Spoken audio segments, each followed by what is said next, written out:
Los vivimos contigo.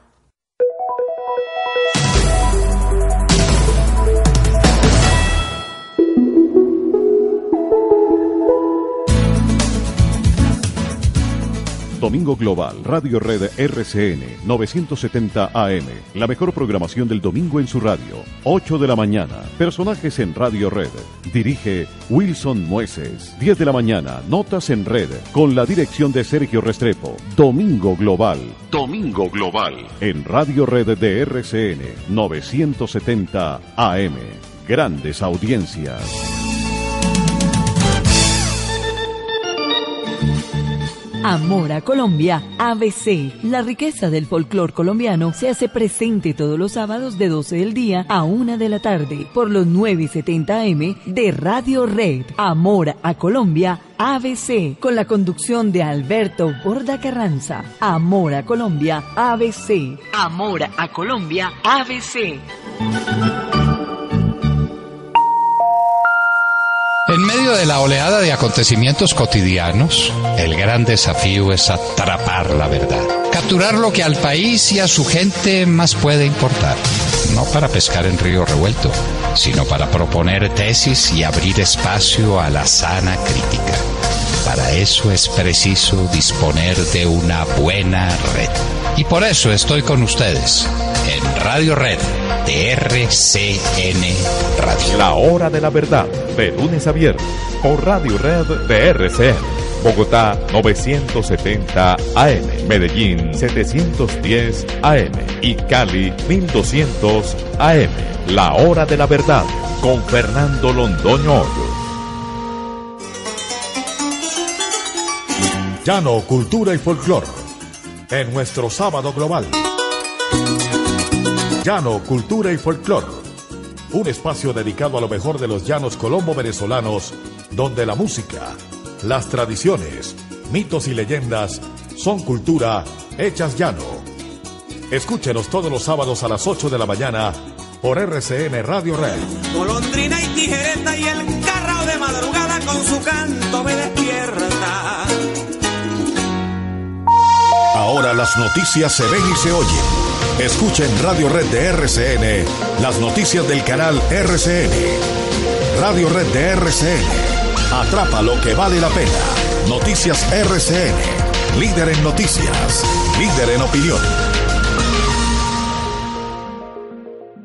En medio de semejante mar de opiniones, noticias, sucesos deportivos, acontecimientos musicales o hechos trascendentales que pasan a diario, no se puede pescar en río revuelto. La gente quiere escuchar lo que vale la pena, las opiniones valiosas, lo que realmente interesa.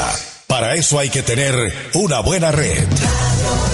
Y por eso llegó Radio Red de RCN Radio. Con la opinión que usted quiere, con la información que vale la pena. Sintonícela en los 970 AM en Bogotá. Radio Red. Atrapa lo que vale la pena.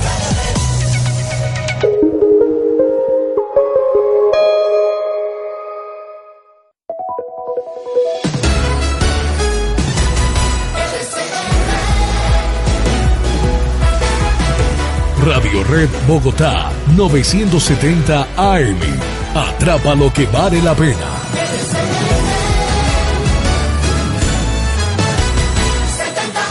Los vivimos contigo.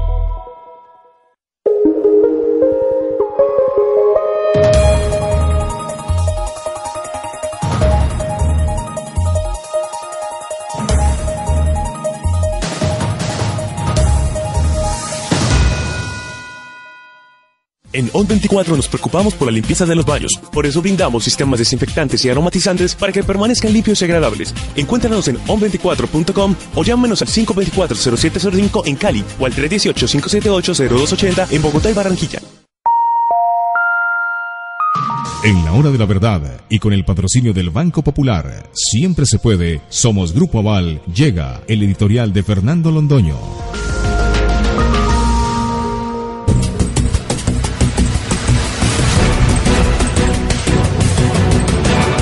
El presidente Santos salía con uno de sus espectáculos circenses para ocultar la realidad creíamos que ya había llegado al límite de lo posible en esa materia. Siempre nos sorprende Santos, siempre es capaz de más. En materia de circo no hay nada que le quede lejos. Hace un año, el presidente Trump mandó al vicepresidente de los Estados Unidos y una comisión del Congreso de los Estados Unidos se manifestó en el mismo sentido. Y hubo declaraciones muy serias sobre el problema de Colombia y la explosión de los cultivos de coca que tenía el país y la consiguiente explosión de la producción de cocaína que iba para los Estados Unidos y otros países de Europa o del Oriente. Pues inmediatamente salió Santos y valiéndose de esa figura magnífica que tiene para charlar y charlar y charlar sin decir nada, es decir, para producir, es una fábrica de palabras intonsas y sonsas. El general Oscar Naranjo dijo que a finales del año pasado ya el tema iba a estar prácticamente resuelto, porque con las erradicaciones que se harían de manera voluntaria, contando con la cooperación magnífica de las FARC que iban a estar comprometidas de acuerdo a las famosas 212 páginas de basura que hay que hacer trizas y que se están haciendo trizas ellas solas. Las FARC estaban comprometidas a colaborar con el gobierno en la erradicación de los cultivos de coca, para convencer a los campesinos que en lugar de coca sembraran otra cosa que nunca el gobierno se tomó la molestia de decir cuál era. Y esa otra cosa, como no solamente se iba a producir, sino que se iba a mercadear, y cómo los campesinos podían llegar con esos productos a los centros de consumo nacionales o internacionales. Eso nunca lo dijo, porque eso no se le pasó por la mente al señor Santos ni a ninguno de sus ministros, los del posconflicto, o los de agricultura, o los de cualquier cartera que sea. De manera que el compromiso era ese. A finales del año pasado, el problema de la droga estaba prácticamente resuelto. Y no se volvió a decir más. Y preguntábamos y no había respuesta, y manifestábamos nuestras incertidumbres sobre el particular, y recibíamos desvío o agresiones en contestación a esas inquietudes que proponíamos. Pues han vuelto los Estados Unidos, mis queridos amigos, y han vuelto esta vez con una comisión muy seria que trae datos contundentes sobre lo que pasó a diciembre del año pasado, cuando teóricamente debían estar prácticamente erradicados los cultivos de coca. Y es que de eso no solamente no hubo nada, sino que en lugar de 188.000 hectáreas o 180.000 hectáreas, pasamos a 212.000 o a 209.000. Ese cálculo es un cálculo conservador. Y recordemos que es a 31 de diciembre del año pasado. Estamos convertidos en un mar de coca, como lo dijo el Procurador General de la Nación, el doctor Carrillo. Esa es la verdad. De manera que, ¿qué quedaron de las promesas que nos hicieron el año pasado y de las erradicaciones voluntarias y de las erradicaciones forzadas? Nada, que eran una montaña de basura retórica que sirve para lo que sirve toda la basura, para ir a los depósitos donde ella tiene que acumularse. Entonces, ¿ahora qué pasa? Cuando vuelven los Estados Unidos y le dicen a Colombia, a ver, usted estaba comprometido a hacer una reducción fundamental de la coca sembrada a 31 de diciembre del año pasado. Y lo que me encuentro es que no solamente no hizo ninguna reducción, sino que amplió el área sembrada de coca y la producción consiguiente de cocaína. Entonces, estamos al borde de la desertificación y los Estados Unidos exigen respuesta. Y sale Santos. Sale Santos con una nueva sesión de circo que es para lo único que resulta realmente convincente, es decir, para eludir la realidad y para montarse en historias en las que ni él mismo cree. Pues entonces ahora dice que sí, que realmente los cultivos aumentaron, pero que ahora sí, señores, ahora sí hemos encontrado una estrategia de cómo acabar con los cultivos de coca. Eso es una maravilla. Este doctor Santos es una maravilla.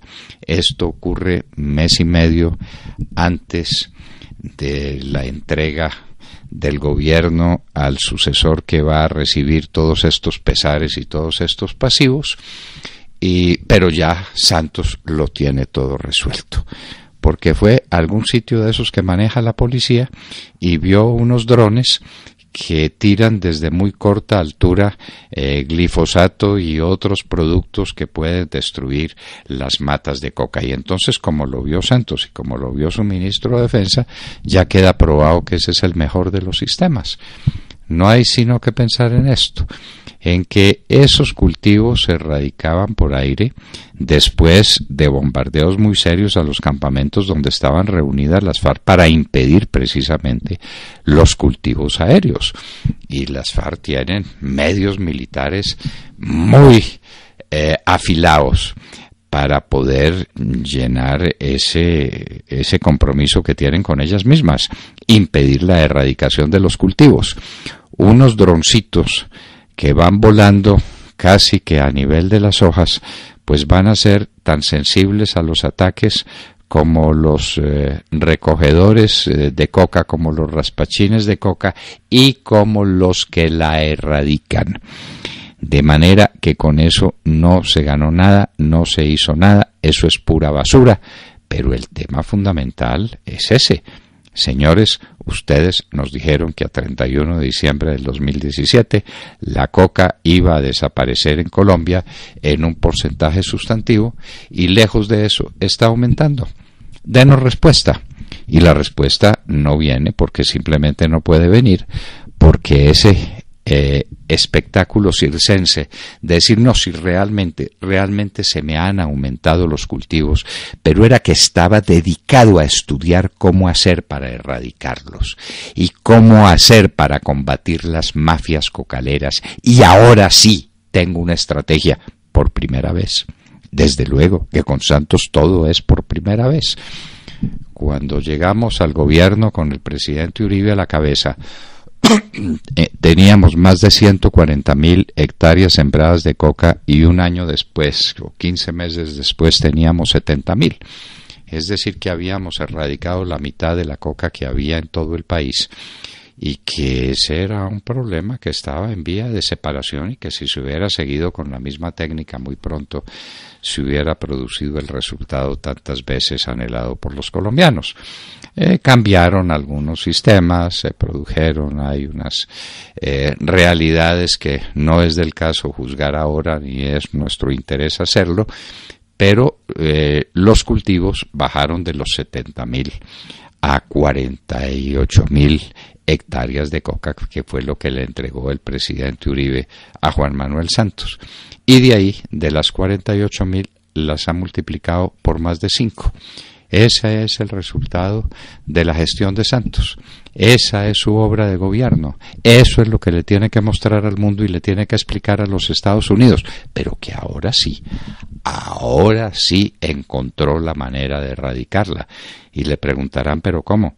Si esto venía de unos niveles altísimos del 2002 y había caído en el 2010 a 48.000 hectáreas, ¿cómo es posible que se le hayan subido a usted en sus manos 5 veces a más de 200.000 hectáreas? ¿Cómo es posible? Explíquelo. No. Era que estaba estudiando el mecanismo para erradicarla y ahora sí lo tenemos. Ahora, por primera vez y como nunca antes. Los Estados Unidos se van a comer ese cuento. ¿Van a aceptar este espectáculo circense del presidente o nos van a regalar una desertificación en vísperas de que asuma la presidencia de la República y el doctor Iván Duque? ¿Qué es lo que van a hacer?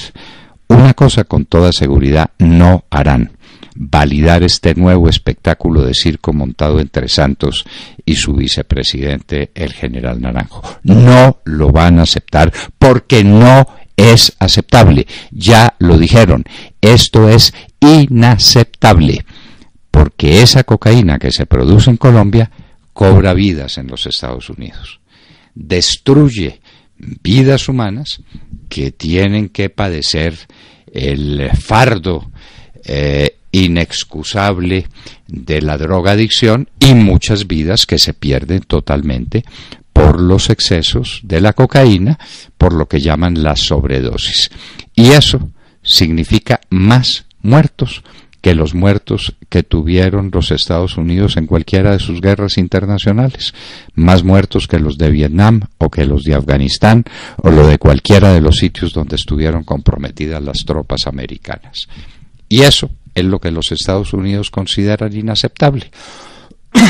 Y eso es lo que le exigirán a Santos que corrija inmediatamente, sin perjuicio de que ya cansados de tantas explicaciones sin sentido y de tantos espectáculos de circo, les digan: mientras ustedes hacen lo que deben hacer, yo los desertifico con las consecuencias que eso traiga para el país. ¿Qué va a ocurrir? Lo sabremos muy pronto. Acaban de escuchar el editorial del doctor Fernando Londoño Hoyos en La Hora de la Verdad, 7 de la mañana, 17 minutos.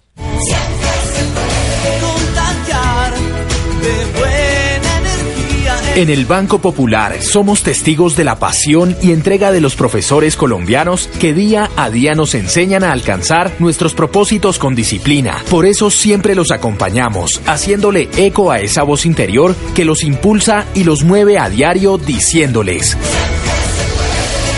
Banco Popular, somos Grupo Aval, vigilado Superintendencia Financiera de Colombia. La Hora de la Verdad, con Montaner. Oyentes de La Hora de la Verdad, la gota que colmó la copa de los Nicas fue el despiadado asesinato de un bebé de 14 meses. El día 25 de junio se calculaban en 218 los asesinatos cometidos por la policía, los sicarios y los paramilitares al servicio de Daniel Ortega.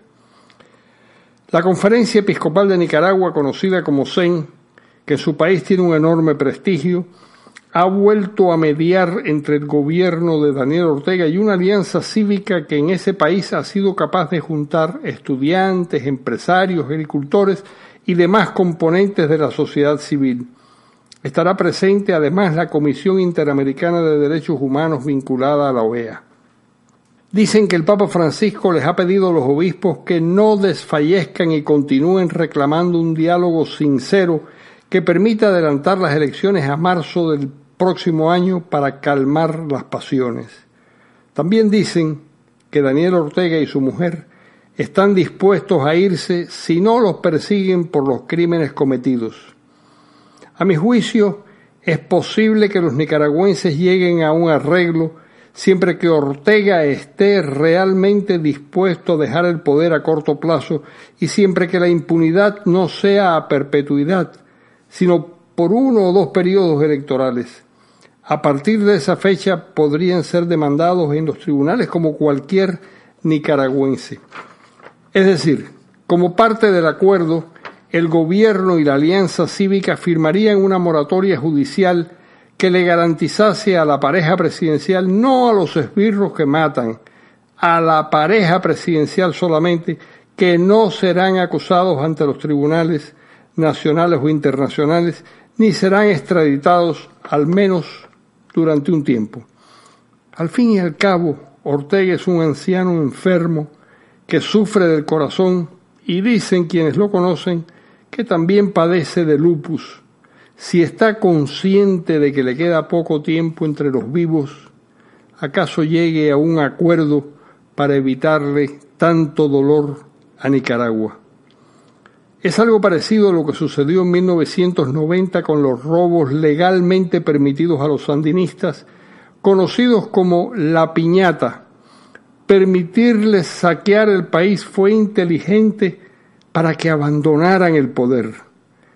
Entonces, recuerdo que escribí una columna recomendando darles a estos piratas modernos lo que solicitaban para retirarse, de la misma manera que en los siglos XVII y XVIII les daban las campanas de las iglesias a los piratas antiguos para que se retiraran de las poblaciones. La situación parece ser esta. Daniel Ortega puede continuar matando, pero el país cada día que pasa estará peor y la pareja presidencial se irá enredando en una madeja de muertos y sangre que no tiene otro destino que el agravamiento. Por su parte, la oposición, que ya es la inmensa mayoría del país, coincide en un grito común: que se vayan, pero no tiene fuerza para enfrentarse a los asesinos del poder, no tienen fuerza para expulsarlos. Con un poco de realismo, los obispos acaso logren impulsar un acuerdo, y eso es preferible a que continúe la violencia. Les habló Carlos Alberto Montaner para La Hora de la Verdad. Radio Red de RCN, grandes audiencias en La Hora de la Verdad, al oído.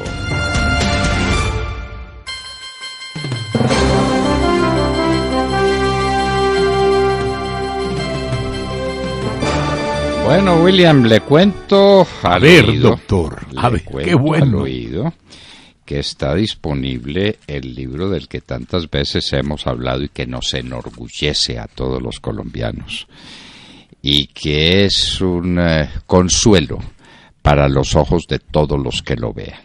Las orquídeas, tesoro de Colombia, del doctor Carlos Uribe Vélez. Ave María. 2 tomos, cada uno de 400 páginas a todo color, con más de 880 fotografías y 400 ilustraciones en idiomas inglés, español. El primer tomo tiene las especies de la A a la D y el segundo tomo de la D a la H. El costo de cada tomo es de 140,000 pesitos, nada, más costos de envío dependiendo de la ciudad. Teléfonos para adquirirlos. ¿Los quiere anotar, William? Porque esto también le conviene a usted. Claro, doctor. Bueno, esos teléfonos son así: 321-707-93-93. 321-707-93-93. O 322-844-6379. Y hay un teléfono fijo en Bogotá: 635-1819. Para que usted lo tenga siempre al lado de su mesa de noche. Sí, señor. Porque es un compañero de viaje para toda la vida. O que usted lo regale a quien más quiera. O que usted lo comparta con las personas con quienes quiera compartirlo. Orquídeas, tesoro de Colombia, del doctor Carlos Uribe Vélez. No hay una obra más hermosa que esa, Willy. Se lo puedo garantizar. Es un tesoro. Yo la tengo y eso es un espectáculo. Fui a un sitio, a Villa de Leyva, allá estaba. Porque la gente la está apreciando, y de qué manera. Qué espectáculo. ¡Qué belleza! Muy bien. William, vamos al oído. Vamos al oído y arrancamos con Antanas Mocus. ¿Y cómo es la corrupción ahí? Y la curul que no fue. Y la ponencia que tenemos en nuestras manos del doctor Franco, el magistrado del Consejo Nacional Electoral, Luis Bernardo Franco. Él es de Viterbo Caldas, del partido de la U. Quien tiene una ponencia pues en contra de otorgarle, de entregarle más bien la credencial de senador a Antanas Mocus. Y nos hemos dado la tarea, William, doctor Fernando y compañeros, de leer esta resolución de sentencia que emitirá el Consejo Nacional Electoral en las próximas horas, si se logran los votos necesarios. Recuerden que había 5 votos de 9 que tiene la corporación, se necesita solo 1 más para que haya mayorías y se decida no entregarle la credencial a Antanas Mocus como senador. Mire, el ponente dice lo siguiente en esta borrador de sentencias, si me lo permiten. La gestión de lo que ocurría en el caso de Corpo Visionarios era fundamental y dependía en toda la medida de lo que hiciera el señor Antanas Mockus. Corpo Visionarios sin Antanas Mockus no es lo mismo, y por eso estaba tan vinculado a todo el tema contractual de la fundación. Por eso la corporación recibió contratos del gobierno durante más de 10 años sobre temas de paz en el gobierno del presidente Juan Manuel Santos con distintas gobernaciones. Resulta que el más reciente contrato de Corpo Visionarios y el que tendría en el lío a Antanas Mockus es el que se firmó con la gobernación de Cundinamarca, y este contrato se firmó el 9 de noviembre del 2017, lo firmó el señor Henry Samuel Murraín, que es la persona que quedó encargada por Antanas Mockus de hacer las veces de representante legal para la firma del contrato. Representante de Antanas, ¿no? Representante de Corpo Visionarios. ¿Ya? Y Antanas Mockus inscribió su candidatura el 11 de diciembre. Casi un mes de diferencia entre la firma del contrato y la inscripción de la candidatura. El artículo 179 de la Constitución, que tantas veces hemos hablado acá, pues reseña claramente que el tema de suscribir contratos con el Estado o intervenir para la suscripción de esos contratos inhabilitan al que pretenda posesionarse como senador de la República o congresista. Aunque el señor Murraín firmó ese contrato con la gobernación de Cundinamarca, es el presidente de Corpo Visionarios, o sea, Antanas Mockus, el que toma las decisiones de fondo, como consta en el certificado de Cámara de Comercio que tenemos en nuestro poder, certificado que es del 12 de marzo del 2018. Pero ¿qué dice el doctor Bernardo en la Providencia que se está estudiando en estos momentos? Dice él: la gestión cercana del futuro negocio, convenio de asociación con la Agencia de Cundinamarca para la Paz y el postconflicto la realizó el doctor Henry Samuel Murraín en su condición de director ejecutivo de Corpo Visionarios. También es cierto y se probó que en la oferta de servicios o propuesta presentada, además en el análisis del sector realizado por la Subgerencia Técnica de la Agencia de Cundinamarca para la Paz y el Postconflicto y los estudios previos del futuro acuerdo contractual, fue determinante la intervención del doctor Mockus en la propuesta presentada en su papel de participante de la misma y a través de una intervención prometida de su parte en el lanzamiento de la agencia como interviniente del proyecto que requería viáticos y transporte para sus futuros desplazamientos. Ese es el asunto fundamental que rodea la decisión que habría en el caso de Mockus. Doctor Londoño tiene la palabra. Lo mismo que había pasado en los 10 años anteriores. Es decir, que Mockus fue, a través de Corpo Visionarios, el gran contratista de Santos para promover este tema de la paz y para convencer a los colombianos de que eso era una maravilla, mientras recibía dineros importantísimos que en últimas llegaban a su propio bolsillo, según nos lo dijeron. No era que llegara una fundación de la que Mockus era inspirador y él no tenía nada que ver en el asunto. Se echaba la plata al bolsillo el señor Antanas Mockus. Entonces ahora dicen pues que la única persona decente que se arrima a la política, eso no se hace. Eso no se hace. Muy posiblemente a través de la nómina de la fundación. Entre el 2010 y el 2010 y 2017 Corpo Visionarios recibió cerca de 6.000 millones de pesos. ¿6.000 millones de pesos? Sí, ayer hubo un debate en Sí o No, en las noticias de RCN con José Manuel, y había alguien defendiendo a Mockus, y entonces este señor decía, es que no podemos atacar así a un baluarte de la honestidad en Colombia. Mire, yo quisiera, frente a eso, Vanessa, cuando hablan del baluarte de la honestidad en Colombia, recordar un poquito de lo que ha pasado con Antanas Mockus, porque es que lo de Antanas Mockus, sí lo recordamos que pasó por la alcaldía de Bogotá, pero hay unos asuntos que son de absoluta gravedad y de los que la gente pareciera simplemente se olvidó.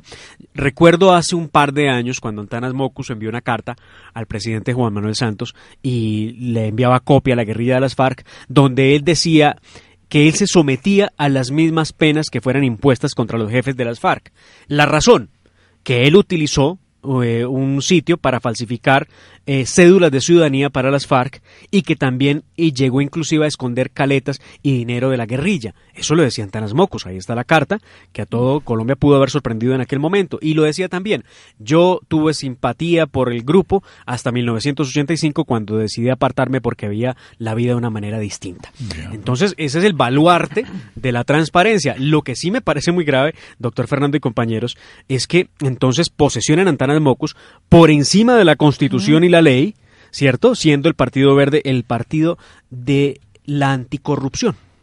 Sí, eso es, como que la Constitución, las normas, la ley no importan porque supuestamente Mockus es un baluarte de la honestidad en el país. Entonces, ¿para qué pruebas ni nada? Ay, Dios. La ley anticorrupción, que tendremos que contar qué normas reales tienen contra la corrupción. Ninguna, porque todas las normas contra la corrupción existen, lo que pasa es que no se cumplen. Entonces se van a disminuir los periodos durante los cuales los congresistas pueden serlo. Y finalmente se les va a reducir el sueldo. De lo que no se han percatado, de Mari, William y Sergio y Vanessa, es que al reducirle el honorario a los congresistas se lo reducen automáticamente a los miembros del Poder Judicial. Entonces vamos a ver cómo patalea el Poder Judicial cuando les digan es que eso ha pegado. Es que la reducción de los salarios no es solamente del Congreso. Ha pegado con mermelada. Sino, claro, sino de los magistrados de las altas cortes cuyos salarios dependen del Congreso, de los salarios del Congreso. Y los salarios de los tribunales administrativos, y de los jueces, los tribunales ordinarios, son un porcentaje de lo que ganan los magistrados de las altas cortes. Y los jueces ganan un porcentaje de lo que ganan los magistrados. Luego le rebajan el salario a todos. Súmele. Y nadie se ha dado cuenta de esa pequeña cosa. Súmele a eso, doctor Fernando, en el momento en que, y que será muy próximo, en que la Corte Constitucional asuma el estudio de las preguntas de la famosa consulta popular anticorrupción, la Corte Constitucional dirá, ¿y esto cómo es? Entonces le bajan los salarios a los congresistas, automáticamente nos lo bajan a nosotros. ¿Será que van a decirle que sí? Por aquí un magistrado que yo quiero mucho pregunta, llega pues, ¿y habrá reposición para Antanas? No. Para Antanas desde luego que no. Si se anula la credencial, pues no habrá reposición de votos. Los votos quedan, doctor Fernando, tal cual, y no hay silla vacía en el caso de Antanas Mockus. Lo que sí pide el magistrado Bernardo es que se investigue al partido Alianza Verde por haber permitido inscribir un candidato que habría estado inhabilitado al momento. Claro, porque esa fue una estrategia de ellos. Ellos sabían que Corpovisionarios tenía un contrato con la alcaldía y aún así lo presentaron para beneficiarse. ¿Y cuántas curules le jalonó además? Claro, esa fue la estrategia de ellos. Son 10 curules. Claro. Vámonos para el Ecuador, por favor. Para el Ecuador, con la repatriación de los cadáveres de los periodistas del Comercio, una repatriación que ocurrirá el día de mañana. Y bueno, le valió una nota de protesta a Colombia, recordemos, ¿no? Todo por cuenta del Twitter. El canciller del Ecuador dijo, una cosa es ser informado de manera privada mediante una llamada de que hay posibilidad de que se identifique un cuerpo, y otra, confirmarla a través de las redes sociales. La protesta se encaminó a eso, a que las redes no son un canal, por respeto y también por seguir los procesos para informar a los familiares. Ahí hubo nota de protesta de Quito a Bogotá, y pues lo cierto, doctor Londoño, William, de Mar, Vanessa, es que pues los periodistas ya fueron identificados, son los periodistas del Comercio asesinados por alias Guacho y serán repatriados mañana al Ecuador. Sí, pero además el gobierno sacó un comunicado muy corto, dos párrafos, diciendo que solidaridad y sentimiento con los familiares, pero no se habla nada de qué van a hacer con los responsables, ni de que el comunicado de cuando los asesinaron a estos señores decía FARC, y el problema de que las FARC siguen funcionando. Siguen funcionando y funcionan a ambos lados de la frontera, además, ¿no? Sí. En ambos lados de la frontera están funcionando. Y el Ecuador está diciendo que no va a soportar impunidad por estos delitos. Y resulta que de acuerdo a las páginas esas famosas a las que yo tanto me he referido, hay impunidad plena, porque estas disidencias de las FARC se van a declarar como parte de las FARC. Claro. Y entonces hay que darles impunidad, porque a igual situación de hecho, igual disposición. ¿No? Así es. Vamos entonces a preguntar sobre la llamada que le hizo el señor presidente de los Estados Unidos a nuestro presidente electo. ¿Cómo van las relaciones con Estados Unidos de más? Pues William, muy bien. La primera llamada que recibió el presidente electo Iván Duque de los Estados Unidos fue la del vicepresidente de ese país, de Mike Pence, con el que habló de seguridad y habló de lucha contra el narcotráfico. Pero ayer supimos de primera mano también de la llamada que le hizo el presidente Donald Trump a Iván Duque, en el que hablaron nuevamente del tema del momento, el narcotráfico, porque preciso, la llamada se produce en el momento en que Estados Unidos revela el informe sobre el incremento de cultivos de coca en Colombia. Donald Trump felicitó al presidente Iván Duque por su victoria y le planteó los retos que hay de cara al narcotráfico y la recuperación de la seguridad en Colombia.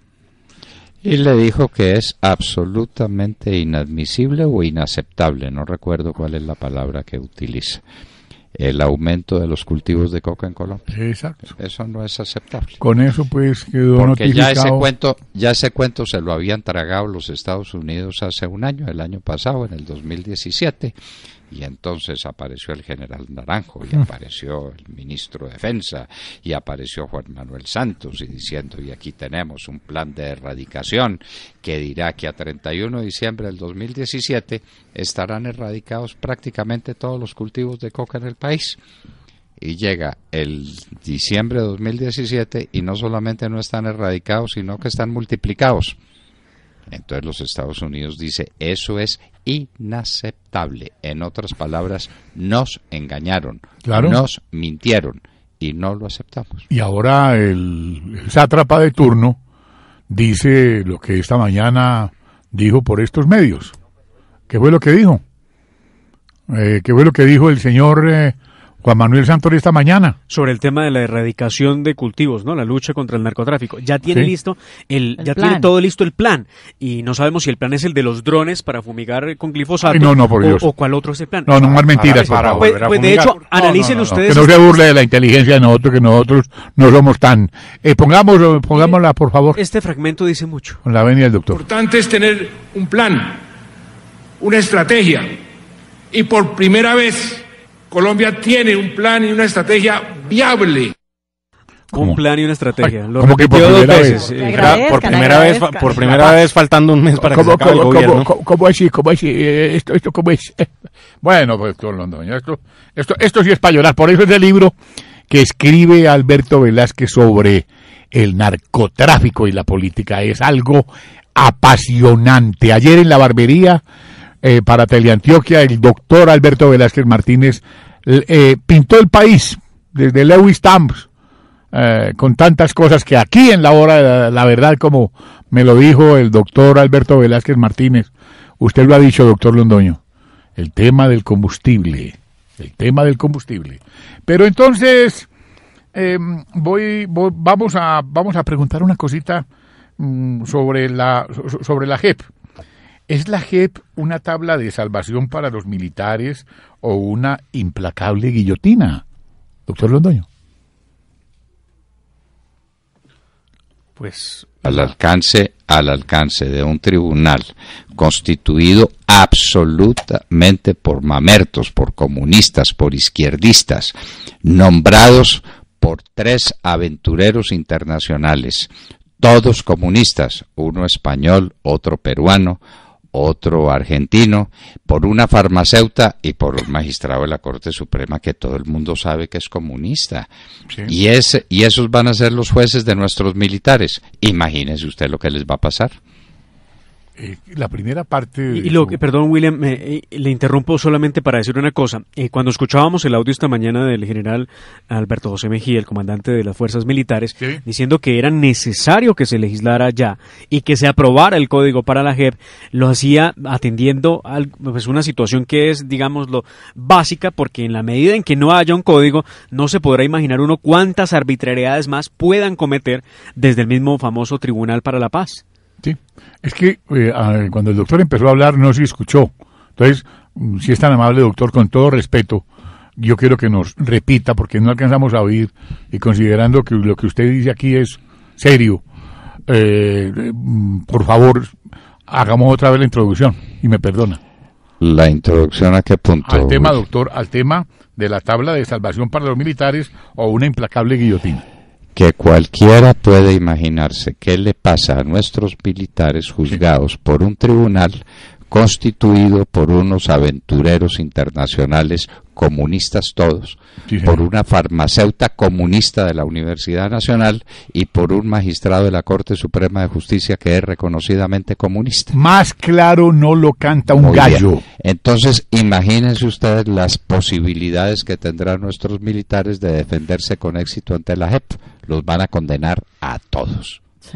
Sí, y de eso ha estado hablando esta mañana Paloma Valencia, la senadora Paloma Valencia, que ha dicho que el procedimiento de la JEP no está diseñado para militares inocentes, sino para culpables, y que por eso el Centro Democrático tiene dentro de sus posibilidades, que está evaluando un referendo para modificar la JEP. Y para rematar, que unos tienen la tatica como para las 9 de la mañana. Como para culpables. Partidos del Mundial. O sea que ¿Qué uno... más quiere, William? Tenemos ¿Cómo? A las 9 de la mañana y a la 1 de la tarde. ¿Cómo, doctor? ¿Sí, doctor? No, perdón, es que Vanessa dice que eso está diseñado para militares culpables, de manera que ya llegan a la JEP y ya se sabe que son culpables. No, doctor, lo que dice Paloma es que está diseñado para culpables y no para los militares inocentes, y que por eso hay que hacer una cosa aparte para los militares inocentes. No, para los militares, no. Inocentes o no inocentes, toda persona tiene derecho a la defensa, Vanessa. A uno no le pueden decir antes de llegar a un tribunal que uno es culpable o que uno es inocente. Ahí no interpretaron bien a Paloma, estoy absolutamente seguro de que no fue eso lo que ella quiso decir. Eso está diseñado para militares acusados, que tendrán la oportunidad de defenderse, que para eso es, ante un tribunal constituido por enemigos, pues no tienen la oportunidad de defenderse, así de sencillo. Y ya dicen desde la Corte Constitucional que le van a frenar la iniciativa al Centro Democrático de crear una sala especial de justicia penal militar en ese tribunal o en la Corte Suprema de Justicia, para evitar que los militares pasen derecho a las manos de los magistrados. Ya se dice que la Corte Constitucional le va a decir no a esa iniciativa. Pues claro, porque los de la Corte Constitucional son otros mamertos, compañeros de juego de póker de Juan Manuel Santos, y nombrados y elegidos por Juan Manuel Santos, haciendo intrigas ante un Congreso que estaba enmermelado por Juan Manuel Santos. Y ayer nuestro Quijote de la Justicia, escogido por la barbería, el doctor Jesús Vallejo Mejía, nos recordaba eso de la intromisión de la Corte Constitucional en temas tan delicadísimos. Estas son unas cosas, doctor Londoño, que es bueno que la gente en Colombia las sepa, y solamente se dan aquí, en la hora de la verdad. Bueno, William. Sí, señor. Y nos vamos de esta deliciosa conversación al oído, porque tenemos una invitada muy especial. Qué bueno. Esto que ustedes van a oír parte el corazón y nos pone otra vez en la pista de un delito infame cometido desde la Presidencia de la República y desde la Cancillería de Colombia contra unos jóvenes a quienes resolvieron castigar con la peor de las penas, que es entregarlos en manos de sus verdugos. Eso fue lo que hicieron con Lorenza Ley y con Gabriel Valles en Colombia. Uy. En un minuto, y les hablábamos al oído. 7:44.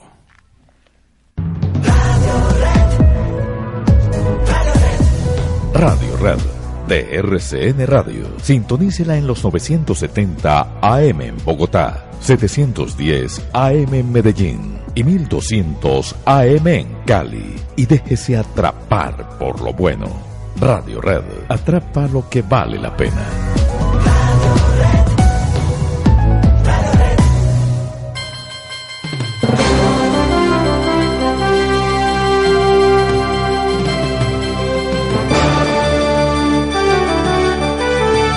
Doña Yamil Saleh Rojas, quien es la mamá del preso político venezolano y deportado desde Colombia, Lorenza Ley. Muy buenos días. Buenos días, doctor Londoño. ¿Cómo están ustedes por allá? Pues nosotros estaremos mejor si sabemos que usted sabe de su hijo y nos puede decir que está bien.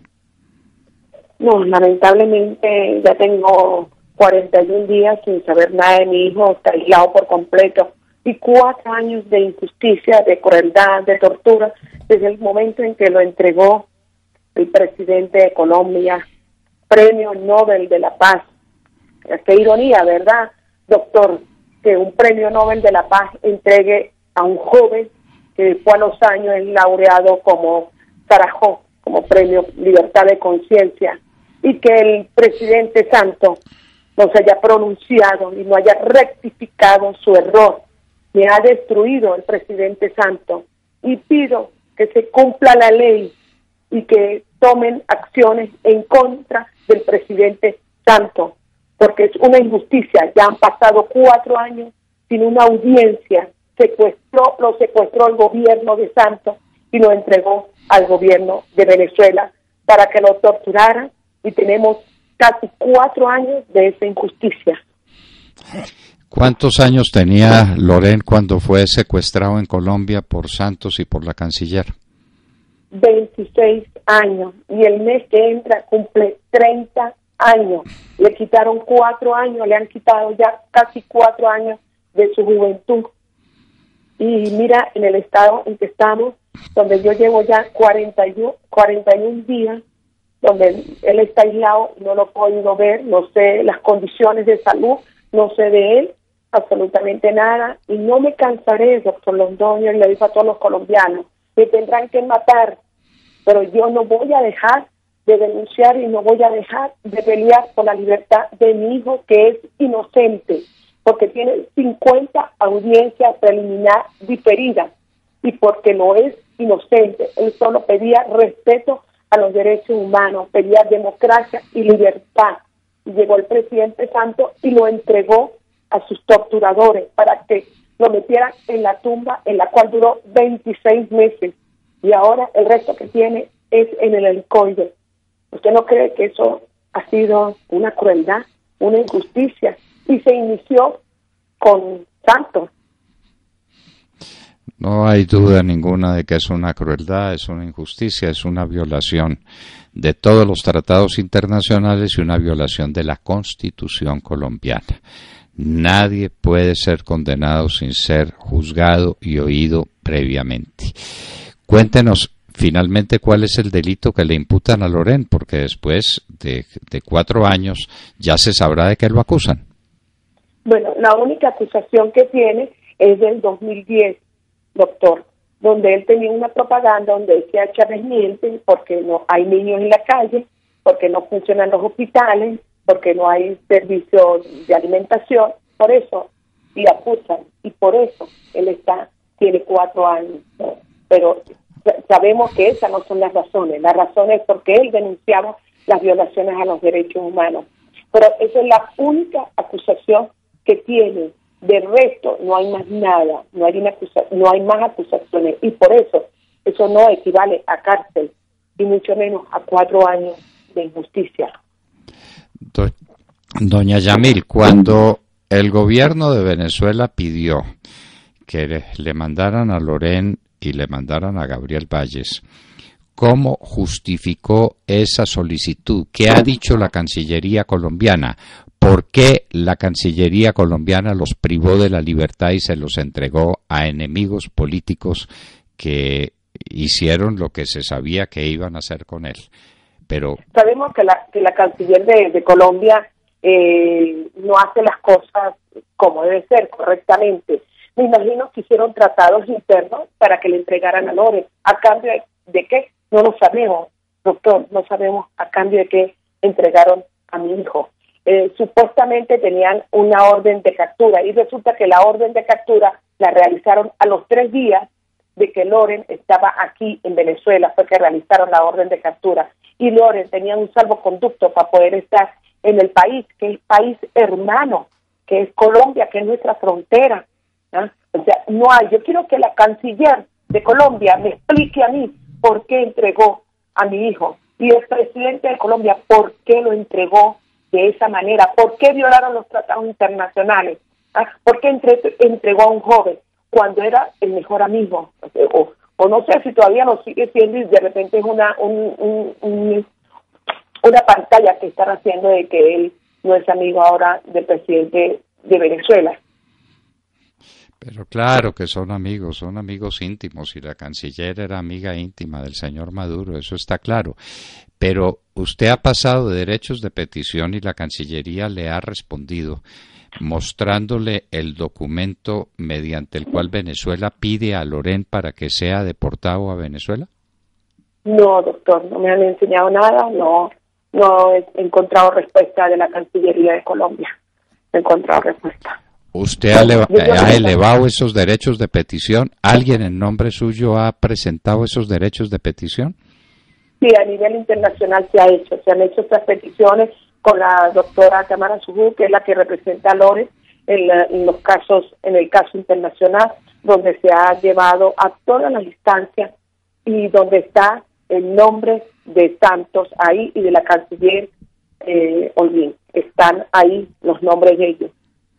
¿Y simplemente no le contestan? No hay respuesta de eso, no hay respuesta. No le contestan a Tamara Sujú, no le contestan a nadie, hacen lo que les da la gana, y secuestraron a estos muchachos aquí en Colombia y se los entregaron a sus verdugos. Eso es un delito, eso es un delito de secuestro, una detención arbitraria. Y la detención arbitraria es equivalente a un delito de secuestro cometido por funcionario público.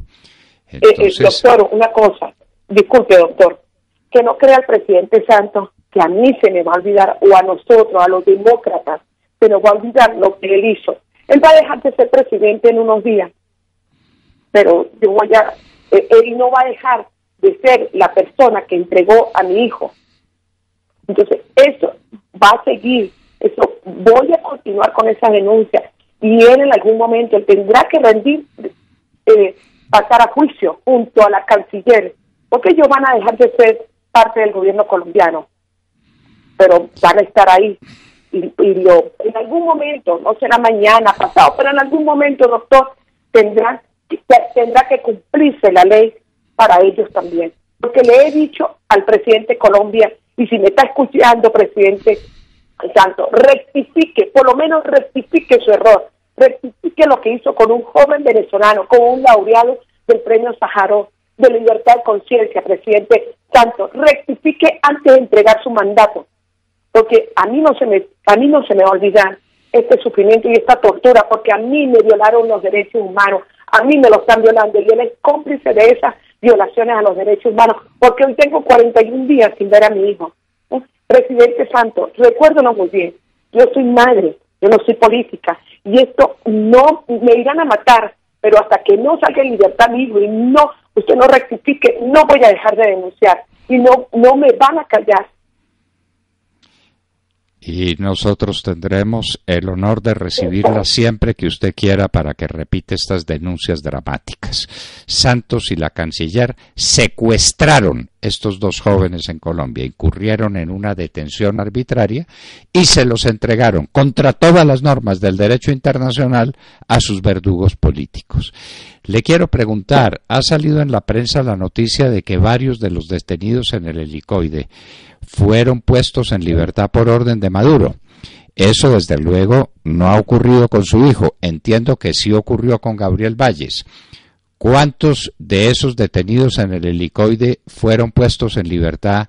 ¿Y qué se dice? ¿Por qué a Loren Saleh lo consideran tan peligroso como para dejarlo allá metido en esa cárcel infame? Es así, doctor. ¿Cómo se explica que Gabriel Valle, que era su causa, como se dice acá en Venezuela, que estaba en el expediente, sale en libertad, y por qué mi hijo no sale? Salieron la mayoría de los presos políticos, y mi hijo es el único que queda, el único, doctor, del 2014, el único ha visto salir a todos sus compañeros, y él no ha salido. No entiendo qué es lo peligroso, lo peligroso porque denunciaba las violaciones de los derechos humanos. Eso es lo peligroso. Que me explique también el presidente Santos, porque tiene ya 4 años. Es el único que queda, el único doctor que queda del 2014. ¿Ah? Qué horror, qué horror. El presidente Santos, a la vista de estas revelaciones que usted hace, es un delincuente. Y la canciller también.